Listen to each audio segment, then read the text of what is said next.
Hey guys, Buckskin Dave here.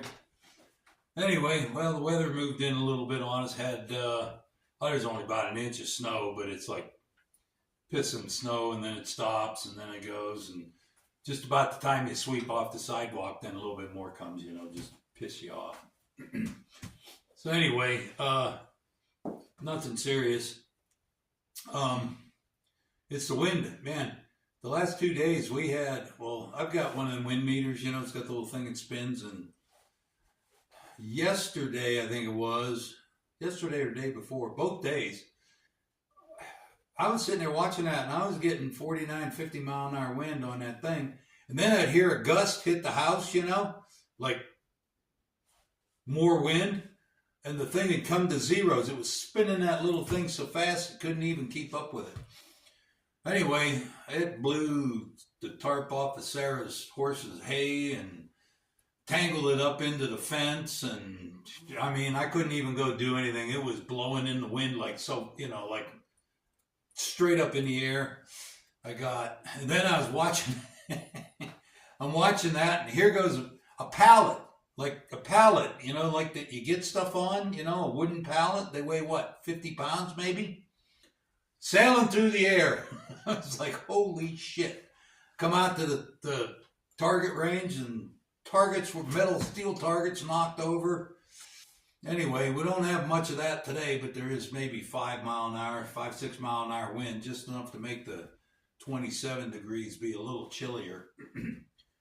So anyway, I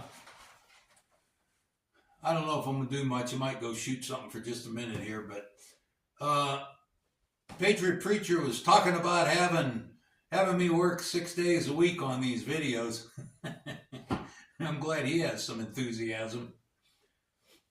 He was talking about Firepower Friday. So since out today's Friday, he had a bunch of them. He had Firepower Friday, let me have Shotgun Saturday, Muzzleloader Monday, Tactical Tuesday. I can't remember now what Wednesday was. Anyway, so this one's for Firepower Friday. So I thought, I'll talk about firepower. I started thinking about firepower. And, in the 1800s, probably, even in the 1700s, they were considering it. They had swivel breech flintlocks where the whole barrel and breech, everything flipped around, and you had your hammer, I think, was probably on the gun, but your frizzins and all that were on the barrel, so you flipped that, and then you had a second shot. Swivel guns, those are really cool. Actually, one day I kind of contemplated building one of them, but man, there's a lot involved in it, and I just never got around to it. And building something like that's, and I wasn't that interested in it, but it'd have been cool. So anyway, that added some firepower to the muzzleloader. And you go into your double rifles, your black powder shotguns, your double shotguns, there's some firepower there because you have two shots instead of one.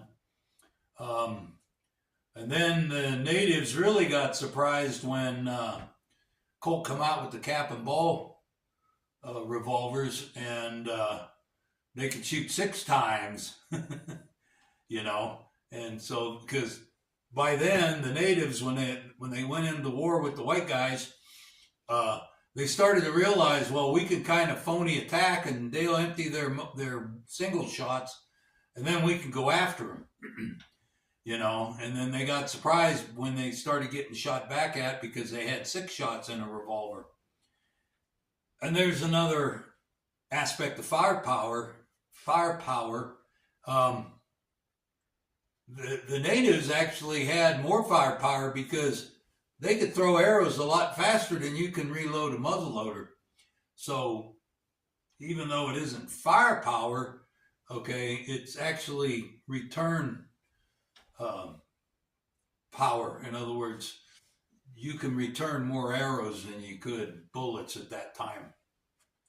So then I started thinking more about firepower, and usually firepower is thought about as returning several shots or rounds or whatever, one right after another, you know, like a semi-automatic or even a select fire gun where you can fire lots of them at a time. But then I thought, well, what about an RPG? That'd be superior firepower, but it's only one-third single shots. So anyway, firepower can be described a whole bunch of different ways if you start thinking about it, I guess. Where I was thinking of going for the first firepower video is your lever guns that were coming out. You know, your first famous lever gun really in the books is the Henry repeater. You could load it on Sunday and shoot it all week, okay? So that was something that had, you know, firepower 15 times before you had to reload.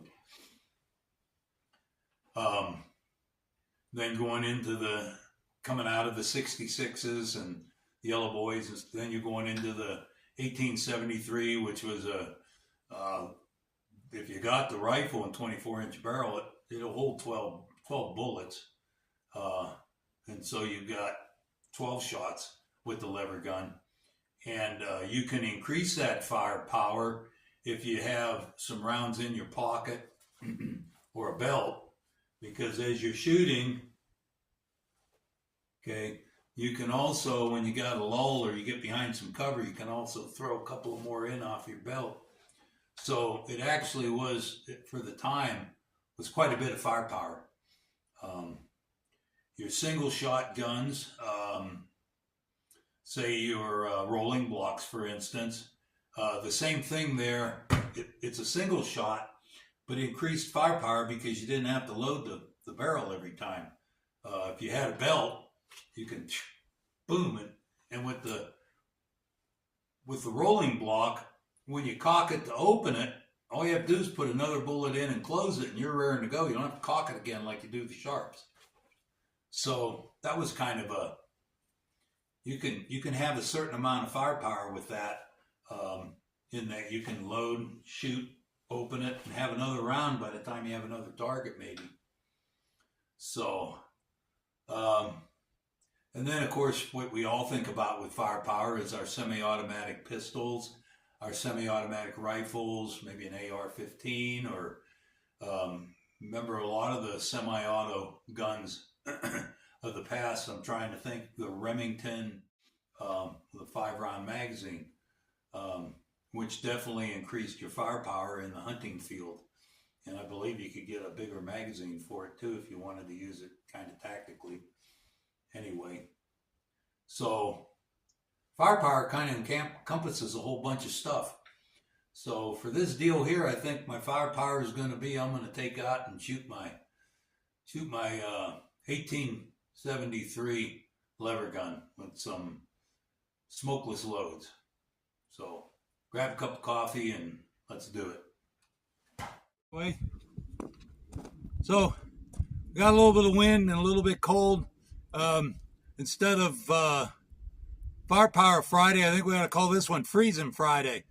You know, with winter coming, we start calling them stuff like wait till it warms up Wednesday or some shit like that, because it's cold out here.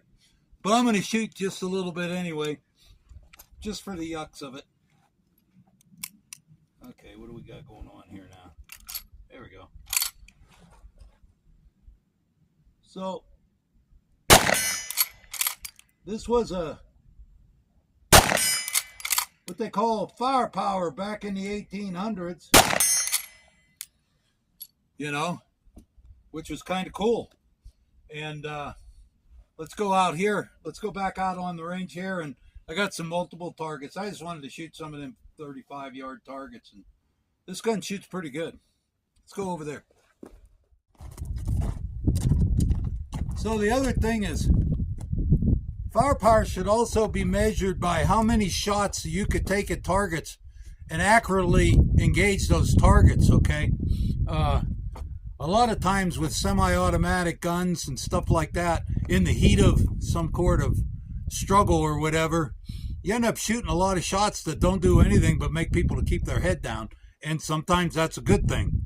But when you only have 10 or 12 shots before you happen to reload, you might want to make sure that each shot counts. So shooting real fast is kind of okay, but shooting real fast accurately is far better.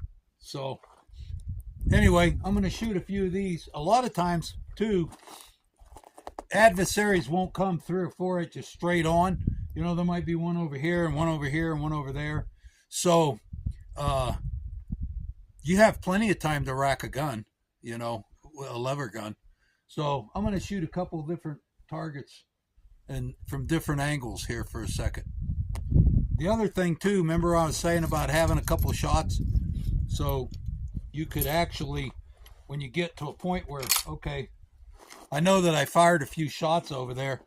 So as I'm going to my next thing, I might grab a couple and stuff them in so I can keep my rifle shooting. So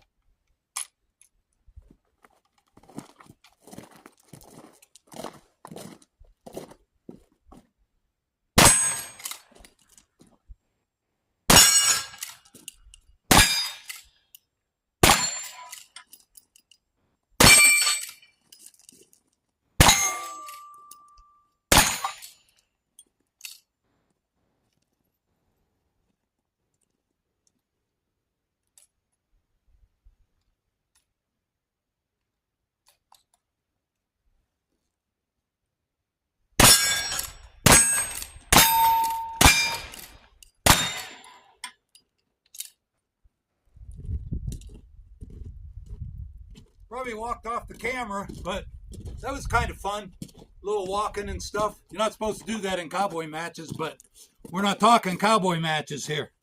I'm going to shoot up the rest I got here. So watch and have fun.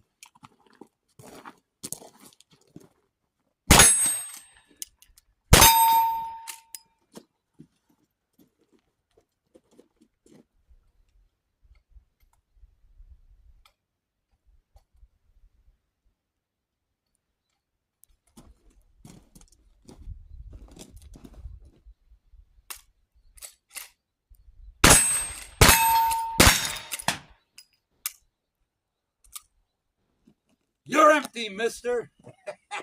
That was a lot of fun. Now, before I freeze to death, let's go back in the shop. All right. That was kind of fun. You know, this winter weather, too, makes it a little tough recovering your brass for these type of guns. The 45 Colt brass, the 45 brass I don't mind so much because it's going to be there.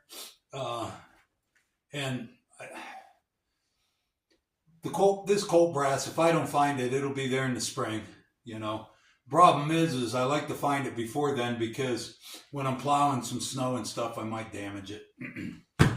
Anyway, well, we got our first Firepower Friday in. And like I say, we'll see how many more I can do as it goes on. Like I say, the weather, like I say, we might have to wait for Warm Up Wednesday or some shit like that, I guess. I don't know. Anyway, I just try to sometimes answer some of the comments you guys have, and even if it's in a comic way, but I appreciate the enthusiasm that the preacher presented that. So anyway, that's all I got for you this time. You guys have a great day, and let's see if I can do something for Shotgun Saturday. We'll see how the weather goes. Anyway, you guys have a great day. I'll talk to you next time. Bye-bye.